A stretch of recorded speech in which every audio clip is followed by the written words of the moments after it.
Romains chapitre 12, verset 1er et verset 2. Ma version, c'est français courant. Nous allons lire. Amen. Amen. La Bible dit, frères, puisque Dieu a ainsi manifesté sa bonté pour nous, je vous exhorte à vous offrir vous-même en sacrifice vivant, réservé à Dieu et qui lui est agréable. C'est là le véritable culte que vous lui devez. Verset 2, la Bible dit, ne vous conformez pas aux habitudes de ce monde, mais laissez Dieu vous transformer et vous donner une intelligence nouvelle. Vous pourrez alors discerner ce que Dieu veut, ce qui est bien, ce qui lui est agréable et ce qui est parfait. Si c'est ta Bible, j'aimerais que tu soulignes. Jacques chapitre 1er, verset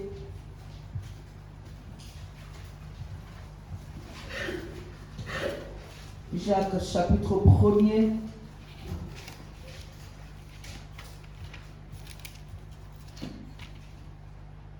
Verset 26 et 27. La Bible dit, si quelqu'un croit être religieux et ne sait pas maîtriser sa langue, il se trompe lui-même. Sa religion ne vaut rien. Verset 27, ce qui m'intéresse, voici ce que Dieu, le Père, considère comme la religion pure et authentique. Prendre soin des orphelins et de veuves dans leur détresse et s'écarter de toute tâche due à l'influence de ces mondes. Je crois que dans Louis II, on dit, c'est ça, rendre un culte agréable à Dieu. C'est ce que Dieu attend de nous. Genèse chapitre 11.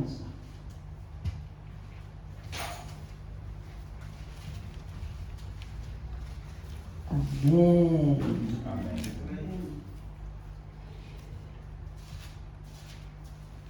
Gloire à Dieu. Genèse chapitre 11, je lis à partir du premier verset. La Bible dit, tout le monde parlait alors la même langue et se servait de mêmes mots. Verset 2, partis de l'Est, les hommes trouvèrent une large vallée en basse Mésopotamie et s'installèrent. Ils se dirent les uns aux autres, allons au travail pour mouler de briques et les cuire au four.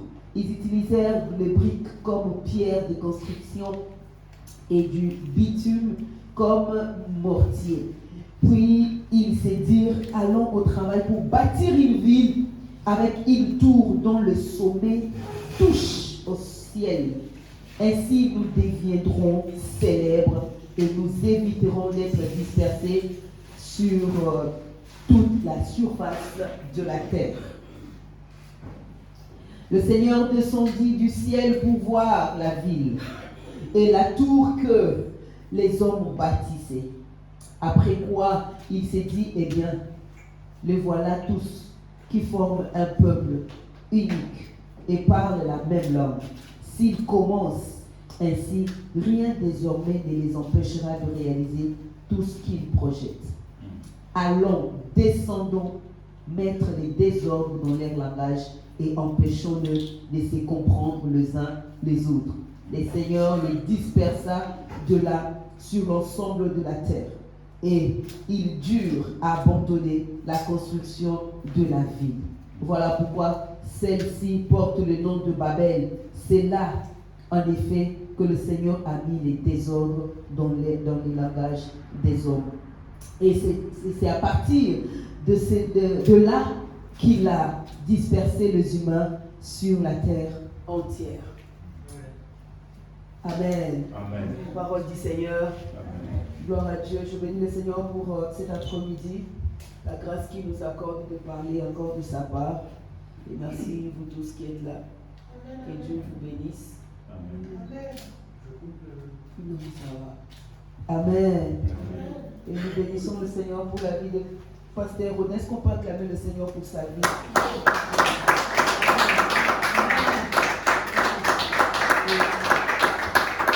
Nous apprécions que valeur la grâce que nous avons de la voir. Amen. Amen. Et nous bénissons le Seigneur pour ça.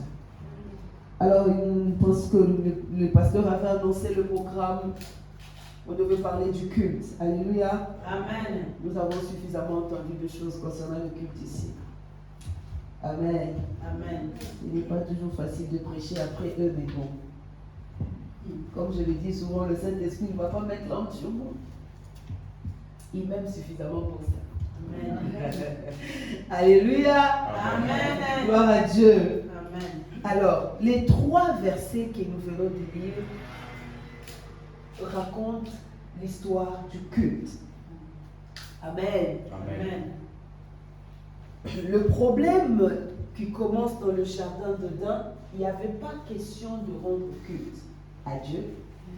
Au début, Dieu a des amis, c'est-à-dire Adam et Ève, avec qui il venait parler, discuter. Amen. Dans le jardin. C'est une histoire d'amitié, une histoire de je sais pas, ils étaient tellement proches. La Bible dit qu'ils descendaient toujours. Il y a nulle part où on nous a montré avant le péché d'Adam et Ève qu'ils partaient rendre culte à Dieu ou ils partaient sacrifier quelque chose.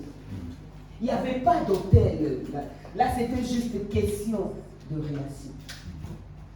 Et après le péché, nous voyons le problème de l'autel commence avec le Seigneur lui-même. La Bible dit il va tuer, quand il a vu que les hommes, Adam et Ève, s'est débrouillés de couvrir leur nudité, il a tué un animal pour faire de la peau de l'animal le vêtement pour Adam et Ève.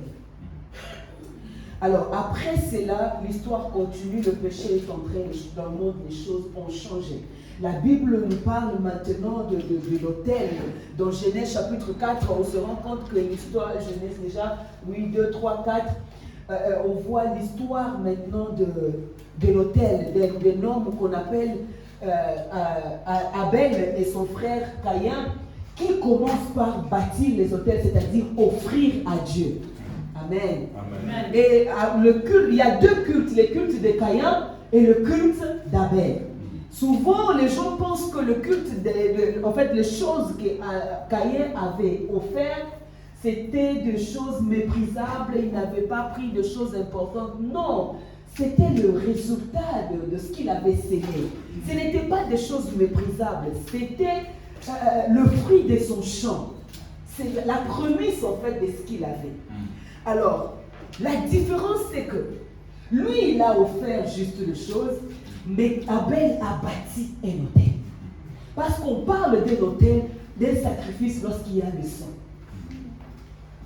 Caïn, il a donné, mais Abel a bâti un autel. L'histoire de l'offrande commence là. L'histoire du culte commence avec l'autel. Et après tout ce que les hommes ont eu à faire dans l'histoire de la Bible, lorsque le péché est entré, on a vu, tu vas te rendre compte que les hommes ont cherché le moyen de ne plus obéir à Dieu. Les hommes ont commencé à chercher le moyen de se débrouiller eux-mêmes jusqu'au point d'arriver en Genèse chapitre 11, où finalement ils veulent bâtir un tour pour toucher le ciel, qu'il y ait finalement séparation entre Dieu et eux. Lorsqu'on parle de ces hommes, tous les hommes qui sont là dans Genèse chapitre 11, c'est après le déluge. Amen. Amen. C'est après le déluge, il y a un homme qui apparaît. Cet homme est descendant de Noé, c'est-à-dire le fils de Cham. Amen. Amen. Noé avait 3 enfants, n'est-ce pas? Amen. Alors, le Cham est l'enfant qui a vu sa nudité et il a rigolé. Et c'est sur lui qu'a reposé la malédiction. Amen. Et Cham donne naissance, engendre un homme qu'on appelle Cush. Cush qui donne naissance à un homme qu'on appelle Nimrod. Nimrod devient le roi le plus puissant de la terre, le premier même. Après le déluge, c'est le premier roi le plus puissant de toute la terre. C'est avec cet homme que la construction de tour de Babel a commencé. Amen. Amen. Alors cet homme est en train d'établir un culte. Il veut, quand on parle, le commentateur biblique prouve que lorsqu'on parle de bâtir la tour de Babel dont on est en train de parler, c'était, il prévoyait de chambres en fait pour rendre le culte à lui, l'homme qu'on appelle Nimrod. Il était le puissant, les dieux c'est lui. C'est pourquoi je crois dans Genèse, on parle de le Dieu qui parle. C'était lui qui donnait les ordres, c'est lui qui décidait en fait. Il était tellement puissant. Et cela même provient de cultes babyloniens et autres. Le problème de culte aujourd'hui, ces modèles ont longtemps existé jusqu'à ce que le Messie vienne. Avant même Messie, on parle de Moïse. Lorsque Moïse arrive, Dieu donne un modèle du culte. Dieu donne la façon, la manière dont le culte doit être fait.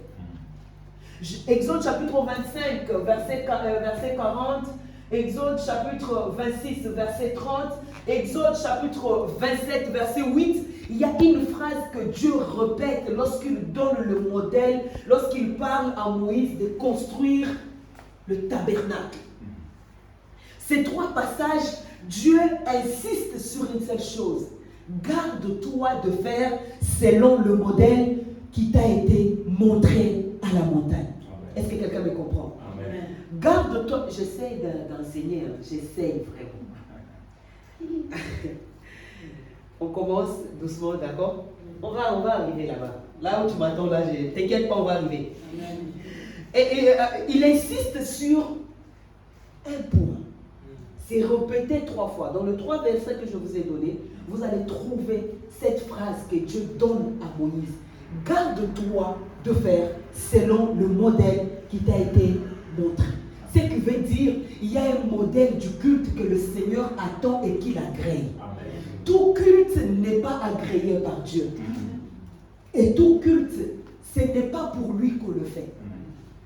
Dans la définition du culte, c'est simplement, ça veut dire, le culte c'est un ensemble de pratiques ou d'hommages.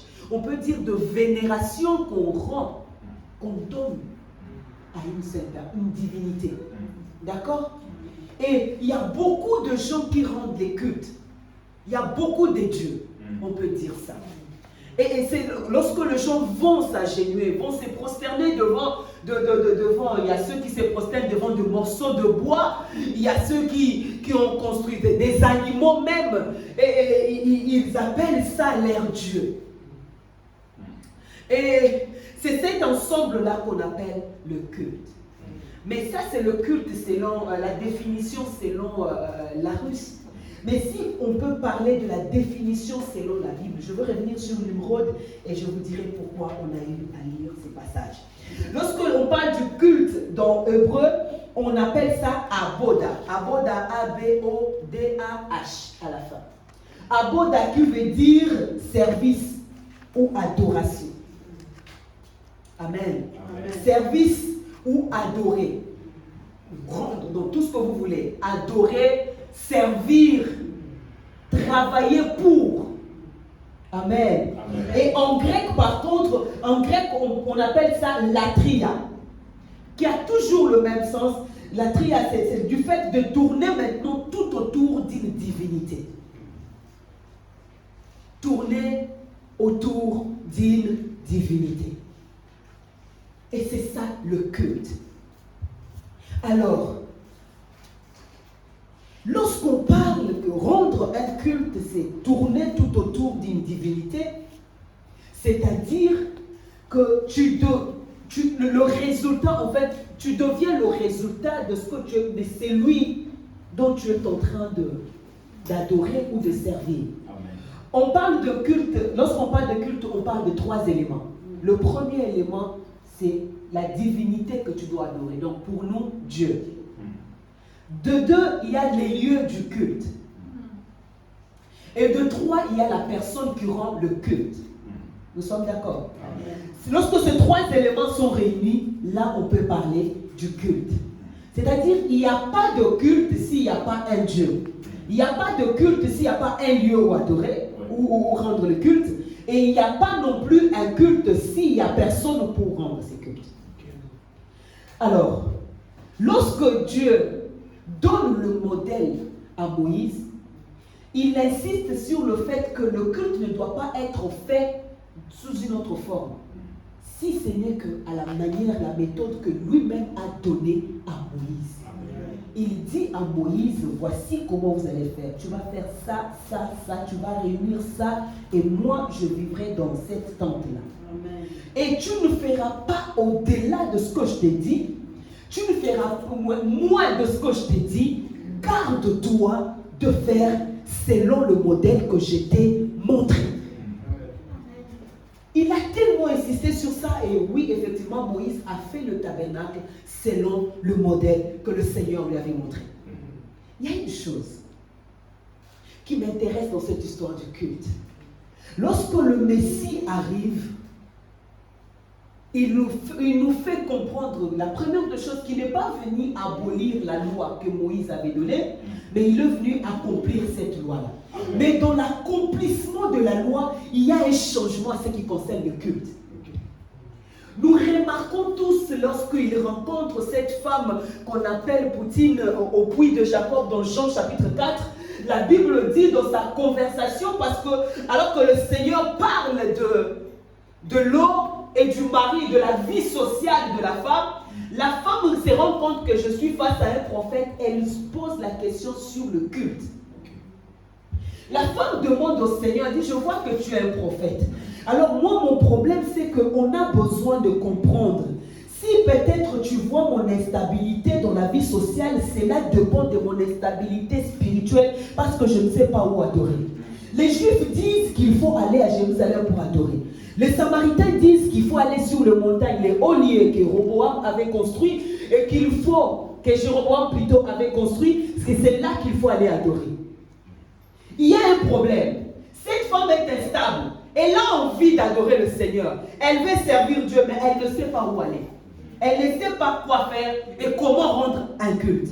Est-ce que quelqu'un est là? Amen. La Bible dit, le Seigneur dit, bon d'accord, va me chercher ton mari. Elle dit, non, je n'ai pas de mari. Ok. Tu as dit vrai. Parce que je sais que tu en as eu 5, même le 6e n'est pas le tien. La dame se rend compte que c'est mon problème. C'est ça mon état. C'est ça ma vie. Alors j'ai la solution à mon problème. Le problème n'est pas avoir un mari pour se marier. Le problème, c'est avoir un Dieu, un lieu où adorer. C'est pourquoi le Seigneur, la femme dit au Seigneur, je vois que tu es un prophète, mais dis-moi, il y a un problème qui me dérange. Tu peux te moquer de moi parce que je suis prostituée. Tu peux m'insulter, tu peux dire que ma vie n'est pas exemplaire. Je suis d'accord. Mais il y a une chose qui rend ma vie physique instable. C'est manque de lieu où adorer. Dis-moi, où est-ce que nous pouvons adorer? C'est là que le Seigneur dit, ce n'est ni sur la montagne, ni à Jérusalem, mais c'est en esprit et en vérité qu'il faut adorer. Le changement du lieu de culte commence là. Un nouveau système. Alors c'est troublant pour la femme. La femme saute et dit, ouais. Alors vous les gars, venez. N'est-ce pas le Messie qu'on attendait tous? Alléluia. J'aime bien ce passage. Parce que le Seigneur répond au plus grand problème. Un véritable chrétien n'est pas celui qui se tracasse pour les choses du monde. Un véritable chrétien est celui qui se tracasse pour son lieu d'adoration. Et celui qui souffre, qui dit, je n'arrive pas à adorer, je n'arrive pas à bien rendre mon culte. Et ça doit déranger pour ça. Mais si vous êtes dans un culte où ce qui vous intéresse, c'est de savoir votre vie, elle bouge ou elle ne bouge pas, votre vie monte ou elle ne monte pas, il y a changement ou pas, et c'est compliqué là, on ne sait pas qui vous êtes en train de rendre culte, parce que les gens que vous appelez païens, d'autres ont une vie vraiment très stable, et ils ne prient pas. Si nous venons aussi ici prier pour la stabilité, demander, pleurer, pour que Dieu nous donne, alors on ne vient pas rendre un culte. Est-ce que quelqu'un est là? Amen. Alors on ne vient pas rendre un culte. Parce que rendre un culte, c'est tourner tout autour d'une divinité. C'est-à-dire, nous sommes là pour lui. C'est pourquoi Christ dit, toutes choses ont été créées pour lui, par lui en fait. Amen. Donc le culte que nous devons rendre, ça doit tourner tout autour de la personne Ça doit tourner tout autour de lui et lui seul. Mais ce qui est blessant, ce qui est choquant, c'est d'où nous vient le modèle de culte aujourd'hui. Le modèle de culte dont nous sommes en train de faire, dont nous sommes en train d'assister, de vivre, d'où nous viennent ces modèles de culte? Hier, je parlais, j'ai pleuré la nuit, j'ai posé la question à l'Esprit de Dieu, mais il y a une chose que j'ai remarqué ces derniers temps qui n'était pas. C'est tout l'église de mon pays. D'où nous viennent ces modèles du culte, du coup, subitement, hein, c'est comme ce n'était pas là au début. Quand nous avons cru, on n'a pas vu ça. Boum! D'où viennent ces changements tant que ce n'est pas biblique? Nos pères s'habillaient en veste et tout, ils venaient à l'église, c'était bien, il n'y avait pas trop de problèmes. Un bon matin, on se réveille, ce sont des soutanes maintenant et des trucs comme nos frères catholiques. Un bon matin, ça arrivait comme ça, un bon matin. On était dans notre temple, il n'y avait pas de problème, tout était bien. Un bon matin, il y a eu la présence des drapeaux d'Israël. Un bon matin, tout s'est passé comme ça. Donc on se pose la question, moi personnellement, le changement, qu'est-ce qui provoque ces changements? D'où nous viennent ces modèles de culte aujourd'hui? Je ne sais pas. Alors, pour rendre culte selon Dieu, pour rendre le culte selon Christ, dans nos églises aujourd'hui, nous avons un problème. C'est pourquoi le roi qu'on appelle Nimrod, il a dit, quand on parle du culte babylonien, parce que le Babylone, c'est le descendant de Cham. Cham, c'est lui, l'enfant de Noé, qui a vu sa nudité et qui a reçu la malédiction. Et quand on parle de culte babylonien, c'est le culte qui tourne tout autour de l'homme, de comment il doit atteindre ça, comment il doit faire ça, comment il doit gérer ça. Le culte que moi j'appelle, ou en christologie, on appelle le culte anthropocentrique, c'est-à-dire centré sur l'homme. Exactement. Centré sur la personne de l'homme. Donc je viens à l'église pour moi. Donc je viens prier pour moi. C'est pourquoi l'adoration, vous allez vous rendre compte que les gens n'ont pas de mots. Lorsqu'on dit adorons le Seigneur, il n'y a pas de mots. Il ne sait pas quoi dire. Parce que le problème, ce n'est pas Dieu. Il n'est pas venu adorer Dieu, il est venu pour lui-même. C'est pourquoi lorsqu'on change l'intention, est-ce que tu peux demander au Seigneur l'histoire de ta vie? Est-ce que tu peux parler à Dieu de ta vie? Là, il y a trop de mots, il y a de phrases, il y a même la force du coup qui vient dans le corps. Parce que là, il s'agit de moi, il faut que je parle de moi à Dieu. Et lorsqu'on vient à l'église, on prend Dieu, on le fait asseoir sur le banc des accusés pour qu'il nous dise, Dieu, pourquoi tu n'as pas fait ça jusqu'aujourd'hui? N'est-ce pas que tu as dit que je suis la tête et non la queue? Pourquoi jusqu'aujourd'hui tu ne m'as pas encore élevé? Seigneur, pourquoi jusqu'aujourd'hui? En fait, c'est ce qu'on fait sans se rendre compte. Et lorsqu'on vient, on commence à pleurer. Seigneur, agis dans ma vie. Seigneur, lève-toi dans ma vie. Tout ce qu'on fait, lorsqu'on dit, on entonne un cantique d'adoration. On est venu au culte d'adoration. On peut dire, il y a même des concerts comme ça. On dit, venez, on va adorer le Seigneur. Lorsqu'on arrive, au lieu de mettre des chansons qui vont nous pousser à adorer, on a des chansons. Oh, Jésus, agis dans ma vie. Non, attends. On est venu l'adorer ou lui demander d'agir dans nos vies? On a un problème. On dit on va élever le Seigneur, on va bénir le Seigneur. C'est pourquoi aujourd'hui, Pasteur Odin, lorsqu'on dit remercions le Seigneur, c'est comme une intention qu'on doit passer vite fait. Un truc qu'on doit faire vite fait, qui prend 5 minutes, on a notre intention à donner. C'est-à-dire, Seigneur, nous te disons merci pour tout ce que tu as fait, merci oh Dieu. On acclame et puis on donne notre sujet. Parce qu'on trouve que le remercier, c'est le niveau le plus bas en fait de notre culte. C'est pourquoi on commence par là. On voit, c'est les débuts, quoi. C'est les débuts du culte. On dit, bon, c'est petit. On lui dit merci. Vous n'avez aucune idée de reconnaître la grâce de la vie. Amen. Pour apprécier que tu vis ces matins. Tu te rends compte que ces matins, tu te réveillais, tu vis. Mais quand il faut dire merci à Dieu, tu dis vite fait. Un truc bon, ok, je vais passer à autre chose. Mais lorsqu'il faut parler de ta vie à Dieu, c'est à ce moment-là tu vas gêner 40 jours. Tu as plus de force de gêner parce qu'on t'a dit il faut prier, cette situation va changer. Hey, il faut adorer, cette situation va changer. Il faut célébrer, cette situation va changer. Il faut bénir le Seigneur, cette situation va changer.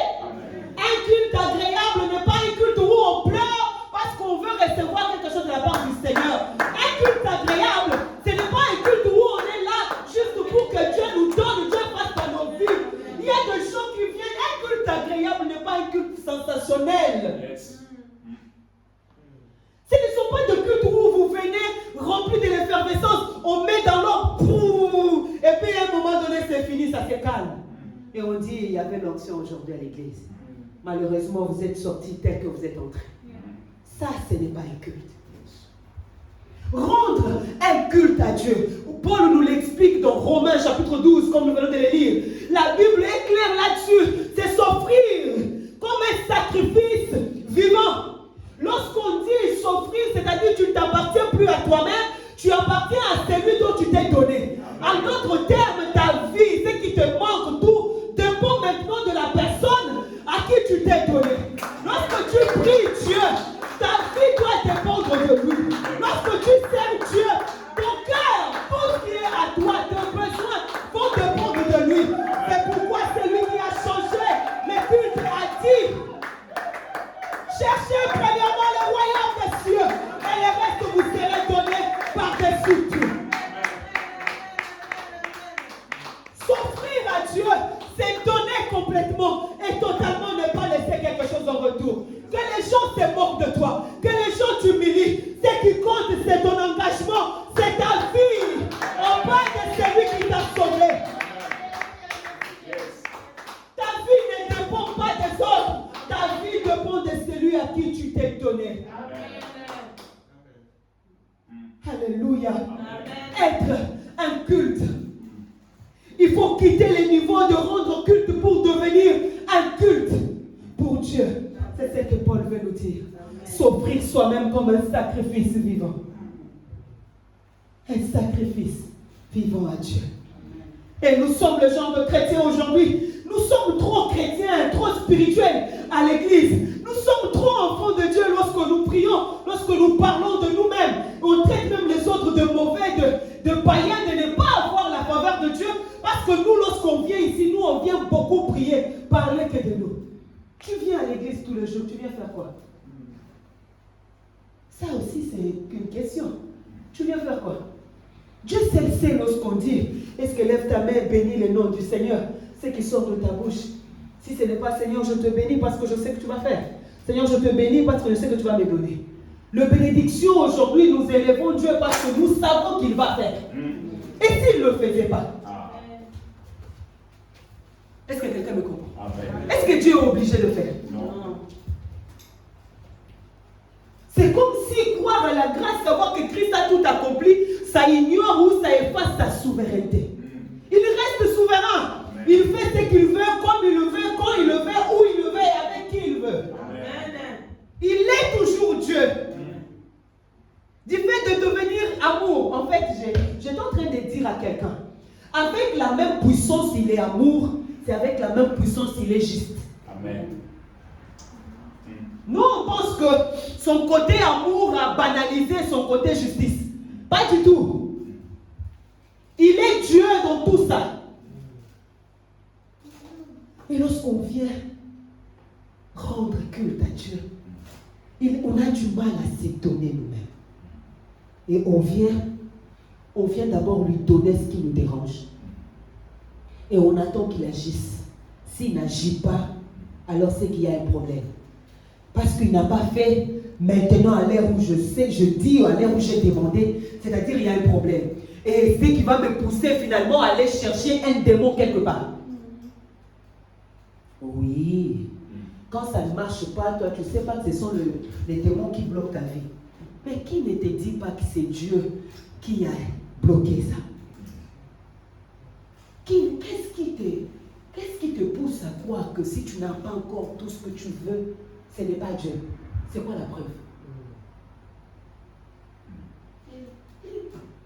Dieu dit, je crois que c'est Osée chapitre 7, si je ne me trompe pas, je vais l'attirer dans le désert et là, je parlerai à son cœur. Alors que tu traverses des situations difficiles, tout ce que Dieu attend de toi, ce que tu comprennes, ce que tu reviennes à lui, ce que tu t'offres à lui, ce que Dieu veut, c'est que tu sois brisé. Ce que Dieu veut, c'est que tu redeviennes normal, que tu apprennes à aimer, à pardonner, à faire beaucoup de choses que Dieu attend de toi. Maintenant, tout ce que nous on voit, c'est les démons qui nous combattent. Alors que le but de Dieu est là. Rendre le culte selon Dieu, pas selon nous. Jacques, lui, il me choque. Lorsqu'il parle du culte agréable, Jacques dit, c'est le culte agréable, c'est oh my God. Il dit, c'est visiter les orphelins et les veuves, s'abstenir de tout ce qui est mal.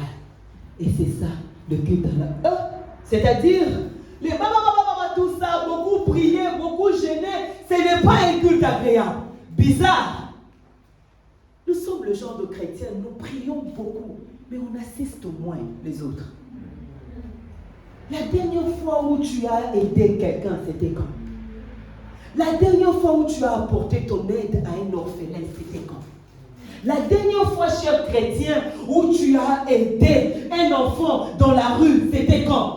La dernière fois, oh chrétien trop spirituel, toi qui connais bien la Bible, la dernière fois où tu as apporté ton aide à une femme veuve, c'était quand? La dernière fois où une personne a mangé ton argent parce qu'il souffre, il manque, c'était quand? Cher chrétien spirituel, cher chrétien spirituel, cher chrétien enfant de Dieu, connais beaucoup, on prie beaucoup. La dernière fois où tu as apporté ton aide à un orphelin, c'était quand? Quand tu viens, Seigneur, je veux voir, Dieu, je veux que tu me bénisses, Dieu, je veux. Anyway, la dernière fois où toi tu as rendu un culte agréable à Dieu, c'est quand? Dieu dit, un culte agréable, c'est donner aux autres, c'est assister les autres, les orphelins et le veuve. Et tu l'as fait quand? Mais lorsqu'on vient ici, Seigneur, souviens-toi de moi. Qui se souvient de quoi? Il doit se souvenir de quoi? Parce que c'est que si on pose la question simplement, les cultes agréables, c'est pourquoi on est loin de rendre culte à Dieu. Laissez-moi le dire. On est loin de rendre culte à Dieu. On croit rendre culte à Dieu, mais en réalité, on ne le fait pas. Beaucoup sont comme Nimrod aujourd'hui dans nos églises. Beaucoup sont comme Nimrod, élevés. Tout doit tourner tout autour d'eux. Tout tourne tout autour de leur personne.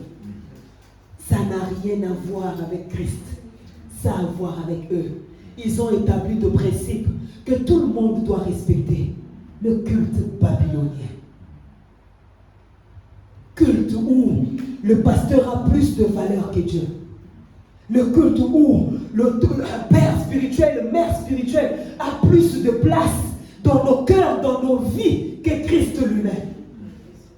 Le culte Christo ont disparu à l'église, là où Christ est au centre de tout, là où Christ est élevé. Non, non, non, non. On a plus peur de ce que le pasteur a dit qu'est-ce que Dieu a dit. On est prêt à insulter, humilier, faire du mal aux autres parce qu'on veut défendre le pasteur. Au nom du pasteur, on peut faire du mal sans calcul.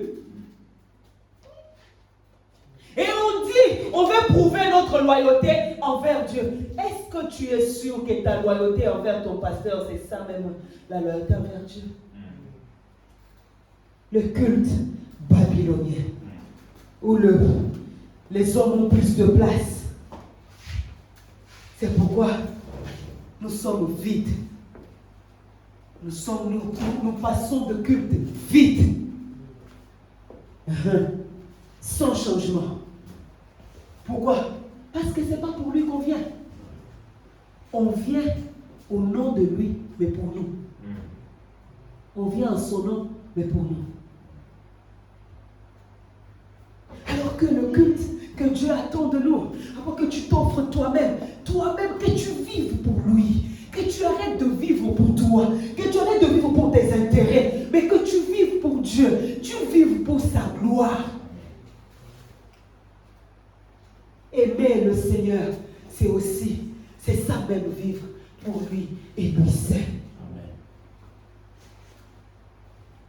Est-ce qu'amour éternel, on peut commencer à rendre culte agréable à Dieu maintenant? Amen. Est-ce qu'on peut faire en sorte que tous les autres noms disparaissent et que Jésus seul prenne la place dans nos cœurs? Amen. Et que tous d'autres noms que nous avons, mariage, enfant, travail, ça, que tous les autres noms puissent d'abord disparaître, qu'ils prennent le trône de nos cœurs, afin que notre culte lui soit rendu à lui et à lui seul. Aujourd'hui, les hommes sont obsédés par l'élévation. Les hommes sont obsédés par la gloire. Tout tourne tout autour de ça. Sa prière, c'est que comment il doit être élevé. Sa prière, c'est comment il doit être adoré. Sa prière, c'est tout doit tourner que tout autour de ça. Les hommes sont obsédés de la gloire, obsédés de l'élévation, obsédés de ça. C'est ça même la raison de poison dans le culte.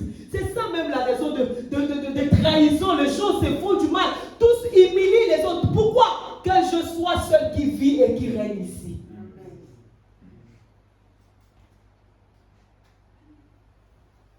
Je me suis posé une question. Si c'est pour la gloire de Dieu que nous venons que nous prions, que nous rendons culte, que nous sommes dans nos églises, pourquoi tant de problèmes? On se rend compte que ce n'est pas pour la gloire de Dieu, c'est pour la gloire de l'homme. Chacun vient chercher sa part. Chacun vient faire pour lui. Dieu n'a pas de part. Parce que si c'est pour lui, c'est là que Actes chapitre 2, à partir du verset 42, va intervenir. On peut former une âme, on peut former un seul cœur. Pourquoi? Parce que Dieu n'est pas divisé. Mais parce que moi, je cherche ma part. Le prophète Alain cherche sa part, Pasteur Rodin cherche sa part.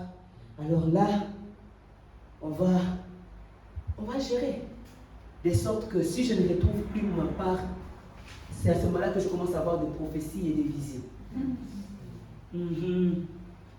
S'il ne retrouve plus sa part, c'est à ce moment-là qu'il commence à dire, non, je vais d'abord réfléchir si vraiment il faut que je sois là ou pas. Ah bon?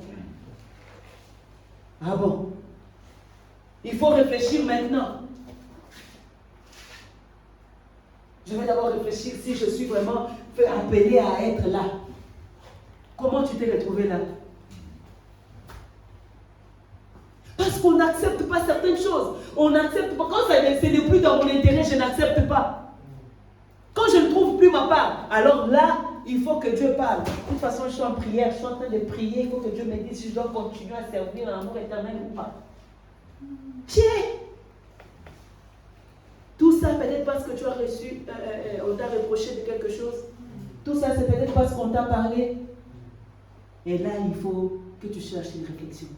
Parce que tu étais là pour toi, pas pour Dieu. Quand on est là pour Dieu, on comprend son langage en tout. On peut voir sa main dans tout. Je bénis Job. Job était capable de voir derrière sa souffrance un Dieu qui bénit. Job, c'est bizarre, il dit à sa femme, hein, donc toi tu penses qu'on peut recevoir seulement ce qui est bien. Même ce qui est mal, on peut recevoir de la part de Dieu. Rendre un culte à Dieu, c'est devenir soi-même un culte pour Dieu. Deviens un culte. Deviens celui qui est. Deviens un culte pour Dieu. Deviens un culte. Le culte, ce n'est pas parler. Ici, oui, ici, nous, on peut venir, on s'est réunis, c'est notre lieu du culte. On rend culte à Dieu.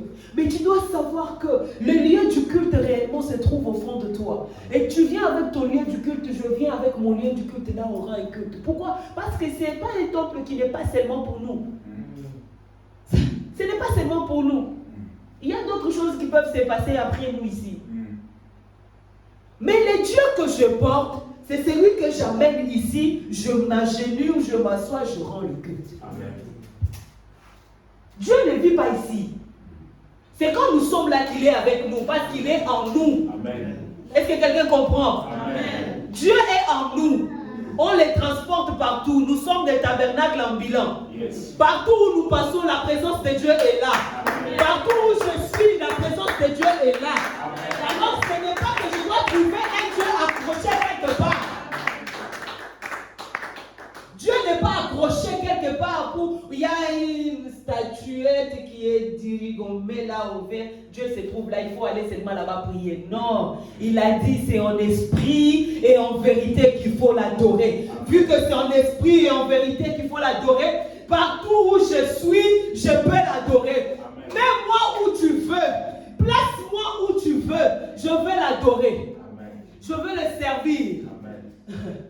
Au début de ma foi, le premier travail que j'ai fait à l'église, c'était balayer. Balayer.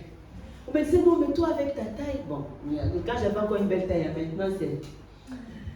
Les jeunes et les prières ont tout pris, donc... Et il dit, toi tu peux être protocole c'est bien, le protocole c'est bien. Je suis partie balayer. J'ai donné le meilleur dans mon balai là-bas. Et après ça, je me suis créé une commission d'arranger les chaises. Je le faisais avec mon cœur. Et je transportais des chaises jusqu'à j'ai influencé les gens, ont commencé à transporter les chaises avec moi pour le déplacer. Vu qu'on n'avait pas encore de tente et de temple, il fallait transporter de chaises et les amener. Je le fais. C'était avec mon cœur. Et j'ai donné les résultats là-bas. Parce que pour moi, rendre un culte, partout où tu me places, je donne le meilleur. Partout où tu vas me mettre, je donne le meilleur. Ce n'est pas que seulement sur la chair, non. Enlève-moi aussi sur la chair. Mets-moi là-bas et je commence à laver les toilettes. Je te donne le meilleur de moi. Parce que même là, la présence de Dieu est avec moi. Amen. C'est pourquoi ne t'empêche pas de servir Dieu dans n'importe quel domaine dans l'église. Si tu peux, fais-le. Si tu peux, fais-le sans inquiétude. Servir les autres, il y a d'abord un bonheur là-bas. Il y a un bonheur derrière rendre service aux autres, tu n'as aucune idée. Tu sens que c'est bien. J'ai toujours dit aux gens qui pensent qu'il m'a exploité, il m'a utilisé. Non, je trouve plaisir dans ça. Tant que moi je trouve plaisir, toi tu ne m'as pas exploité.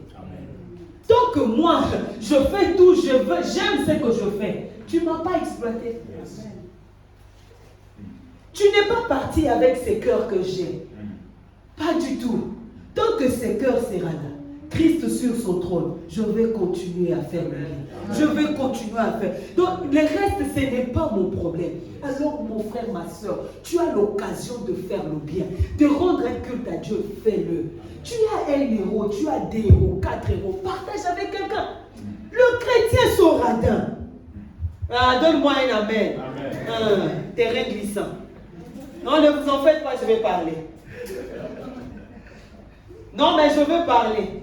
Le chrétien son radin. S'il y a des gens qui ne partagent pas, ce sont le chrétien. Oh oui. Non, mais vous ne m'intimidez pas, dites amen. S'il y a des gens qui ne partagent pas, ce sont le chrétien. Un chrétien, il a du mal à donner, du mal à assister. S'aimer, s'investir dans la vie d'autres personnes. Ça te coûte quoi?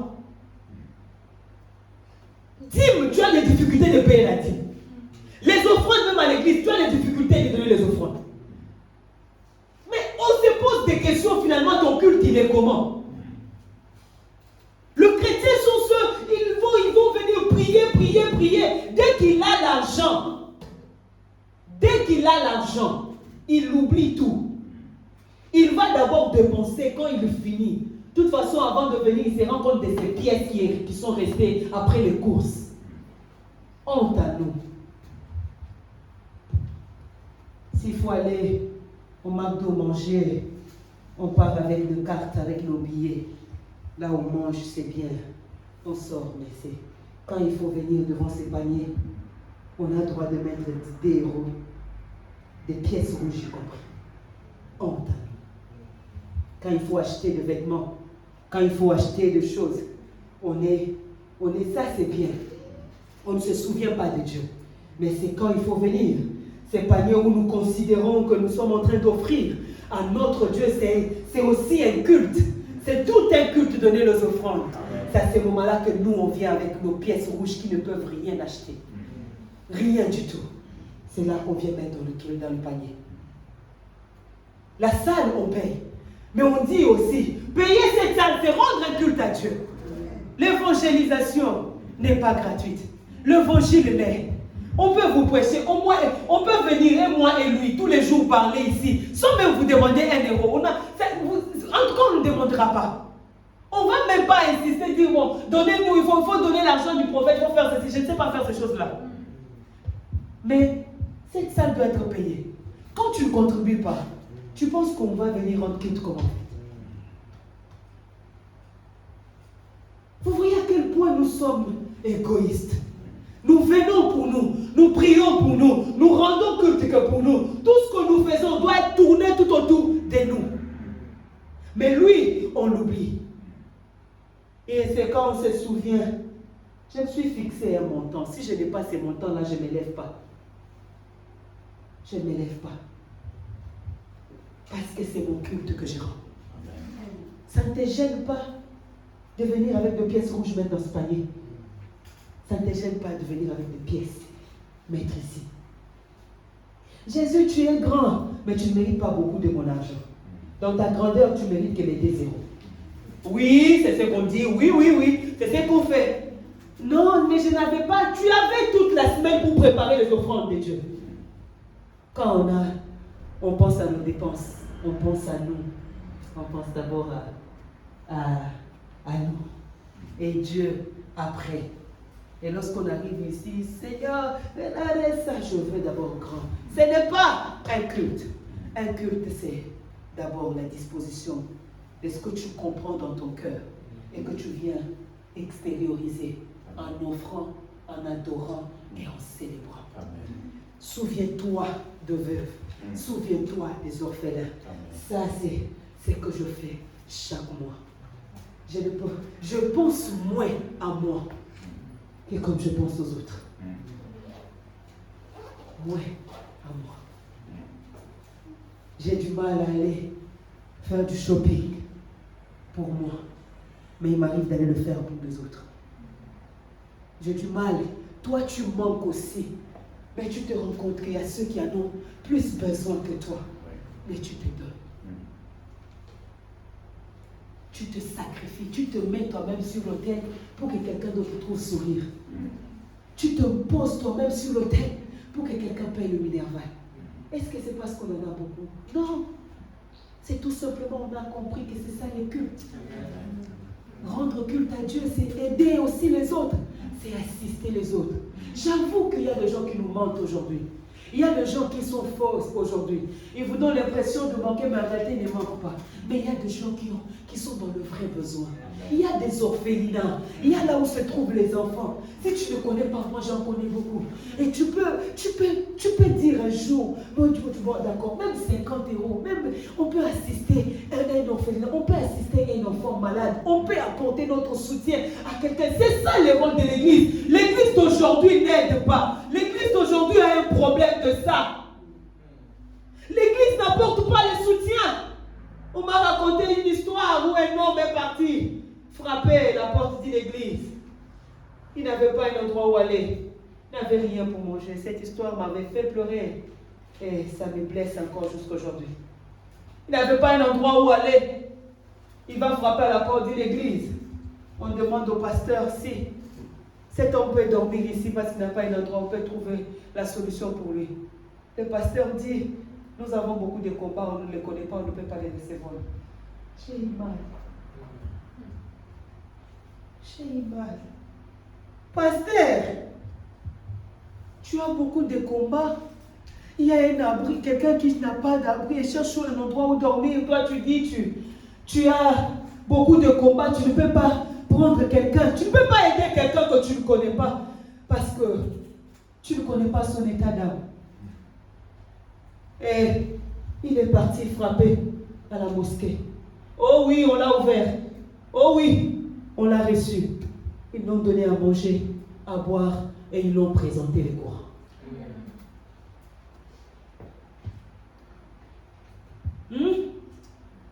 Chrétiens, alors jusqu'aux extrémités de la terre, nous sommes dans la vérité. Quelle vérité sans amour? Quelle vérité sans aimer les autres? Quelle vérité sans aider les autres? Ça, c'est quelle vérité vous êtes?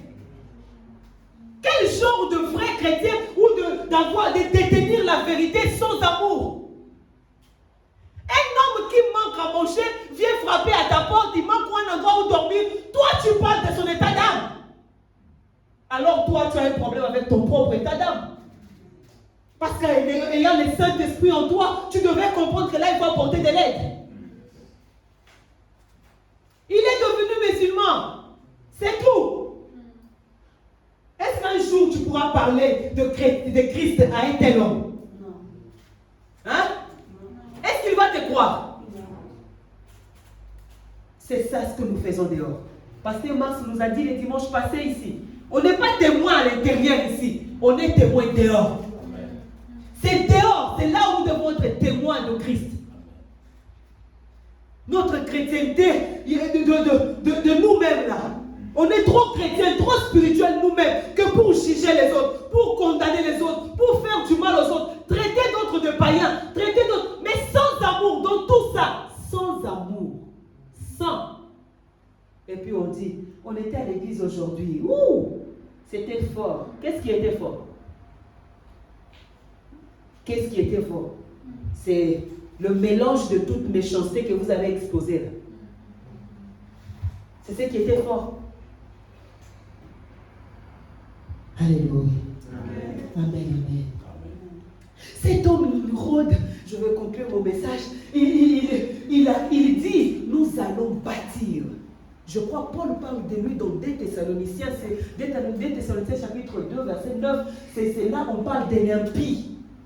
Les commentateurs bibliques prouvent que c'est lui l'impie, l'homme qui doit venir. L'antéchrist, on va l'appeler comme Nimrod. Quelqu'un me comprend?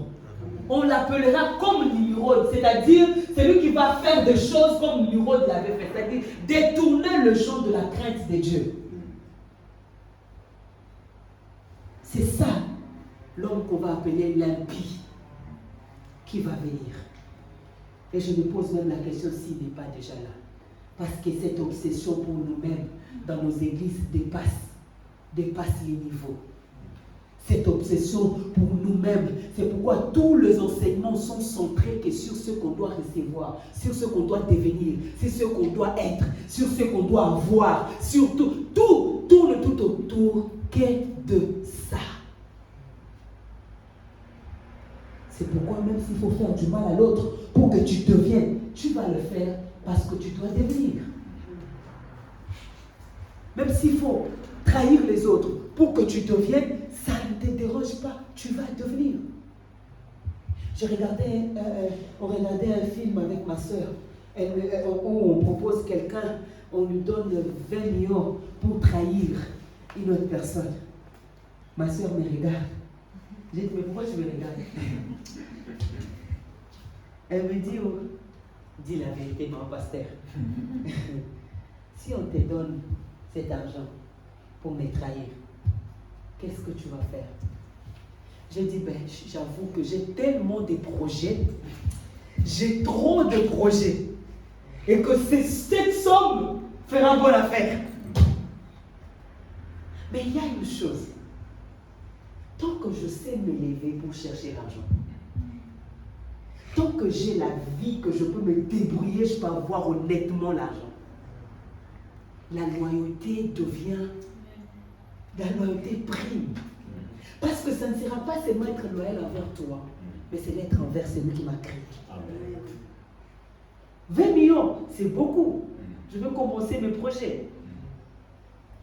Mais avoir une conscience tranquille, il n'y a pas mieux que ça. Amen.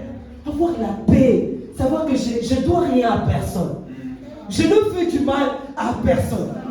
Ça, je ne sais pas comment, je ne sais pas est-ce que vous imaginez ce que je suis en train de dire, non? Tu es libre au fond de toi.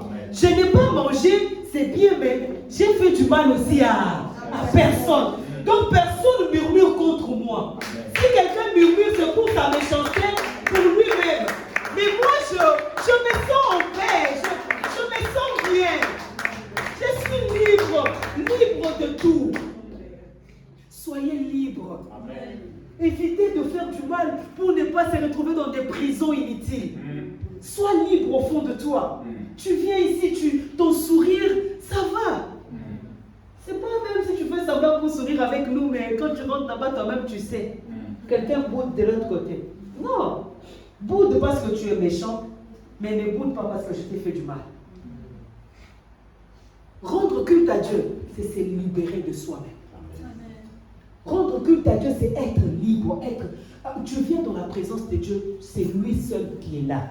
Personne d'autre. Ce n'est pas interdit de demander à Dieu. Il est notre Père. On peut lui demander. Mais ce n'est pas la raison de notre foi. Nous n'avons pas cru pour qu'il nous donne.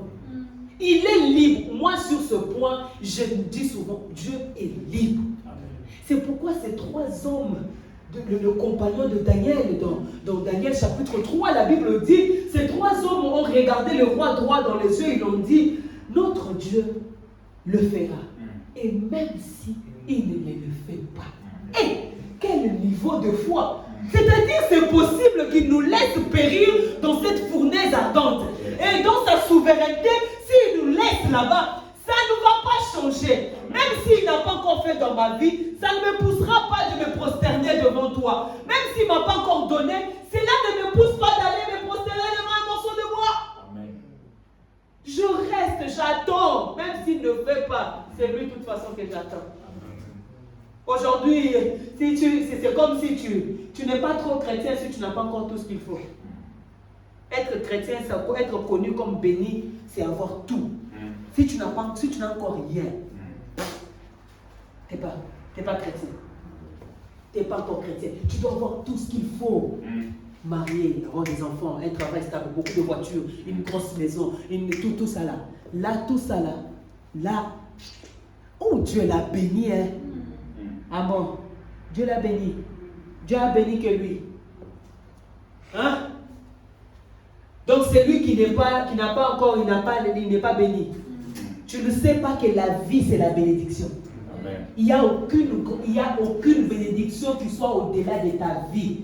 C'est pourquoi mon frère, ma soeur, si tu n'as pas encore, rends grâce à Dieu. Si tu as, rends grâce à Dieu. Tu lui rends grâce. Tu n'as pas, tu lui rends grâce. Amen. Tu avances, profite de la vie. Amen. Je me suis rendu compte un jour, je me réveille un matin, je dis mes condoléances à 7 personnes en une seule journée. Parce que je vis sur les statuts. Tel est mort. Je souhaitais mes condoléances à 7 personnes. Attends. Et toi, tu te réveilles le matin. Tu es en bonne santé, tout va bien, mais parce que tu n'as pas, tu crois que tu ne vis pas. Hey! Jésus, merci pour la vie. Père, merci pour la grâce de vivre. Amen. Merci pour la bonne santé. Amen. Merci pour la paix. Amen. Merci Seigneur. Amen. Alors que de l'autre côté, ils sont en train de rendre culte. On les fouette, on les cherche dehors. Nous sommes là, en train de crier dans nos micros. Merci Jésus. D'autres sont en train de servir en pleine tribulation. Mais nous sommes là. Je vis une vidéo où un pasteur est frappé. On l'a donné des balles. Les pieds. J'ai aimé ce qu'il a dit. Il va continuer l'évangile. Il a reçu des balles parce qu'il est en train de prêcher. Mais il s'élève sur sa chaise roulante. Il dit, je continue avec l'évangile. Que rien ne t'arrête de rendre culte à Dieu. Que rien ne t'empêche de servir ce Dieu glorieux et puissant. Que rien ne t'empêche de l'aimer. Que rien ne t'empêche d'être sincère avec lui. Que rien ne t'empêche de lui rendre des cultes agréables. Que rien ne t'empêche, que rien ne t'empêche. Que rien ne t'empêche, mon frère, ma soeur. Si tu as déjà reçu, rends grâce. Si tu n'as pas encore reçu, rends grâce aussi. Amen. Derrière, ni la nudité, ni la faim, ni la misère ne nous sépare de l'amour incomparable de Dieu qu'il a démontré à Golgotha pour nous. Seigneur, nous voulons apprendre à te rendre un culte agréable, un culte que tu agrées, un culte dont le cœur t'offre, un culte dont, oh Lord Dieu, lorsque nous serons à genoux devant toi, tu nous dis, bienvenue. Un culte agréable. J'aimerais que ce soir, cet après-midi, tu te repentes. Parce qu'à chaque fois qu'on a dit, adore le Seigneur, tu n'avais pas de mots pour adorer le Seigneur. Tu avais simplement des choses à lui rappeler, des choses qu'il devait faire pour toi. Il le fera. Montre-lui l'intérêt. Montre-lui que c'est lui qui prime. Montre-lui que c'est de lui d'abord qu'il s'agit. Montre-lui que toi tu passes après lui. Il te donnera tout ce que tu veux. Mais lui d'abord. Oui, mon tout Seigneur. Shalalabo Sata. Est-ce que tu peux te lever là où tu es? Est-ce que tu peux te lever là où tu es?